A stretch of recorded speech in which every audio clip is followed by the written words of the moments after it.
Greetings, dear learners.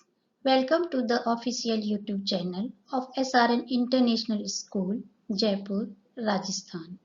I am Faculty of Science at SRN International School. Today, in this video, I will be explaining the topic Nutrition in Ruminants of Chapter 2nd of Grade 7th Science NCERT.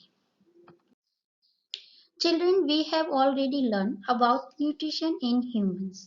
In humans, the food passes through a number of organs in the body that together form the alimentary canal or the digestive system. But ruminants are adapted to digest their food in a slightly different manner than human beings. Now question arises, what is ruminant? A ruminant is a plant-eating animal that brings back swallowed food into the mouth to chew it. Again, this process is called rumination and that animal is called ruminant.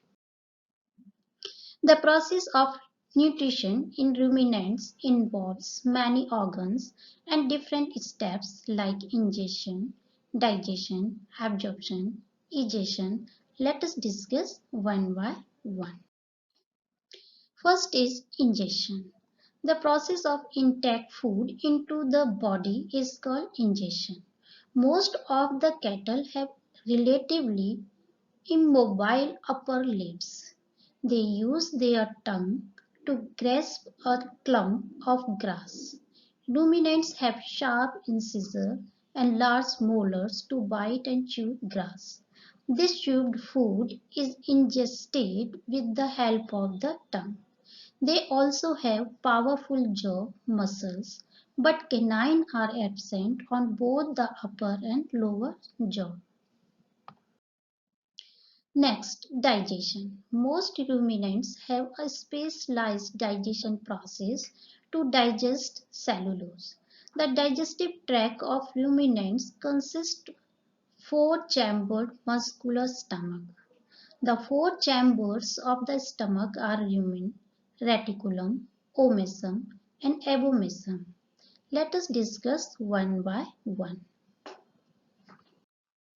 First is rumen. The rumen helps in storing large quantities of food which is partially digested here and is now called the cud. This cud is then brought back to the mouth, rechewed and reswallowed. This process is called cud chewing. The millions of bacteria and protozoa present in the rumen break down the carbohydrates, cellulose, found in hay and grass. Second is reticulum. This part helps in the movement of swallowed food back into the mouth where it is chewed thoroughly and is mixed with more of saliva and food become pulpy. This pulpy food pass into the omasum.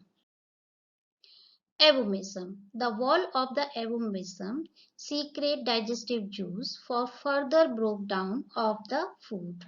The food is then passed into the small intestine for complete digestion and absorption of the nutrients. Now absorption. Absorption starts in the stomach but major absorption occurs in the intestine. The food from the abomasum passes to the small intestine where it gets mixed with the digestive juices secreted from the pancreas and liver. Most of the digestion of carbohydrates, protein and fats take place here. Several villi are present here which help in increasing the surface area for absorption. Egestion. The small intestine is connected to the large intestine which absorbs water and eliminates the undigested food as feces is called egestion. So dear students, that was all about today's topic. I hope you must have understood well about nutrition in ruminants. Thank you for watching this video. Please don't forget to like, share and subscribe our channel to get more knowledgeable videos. Thank you.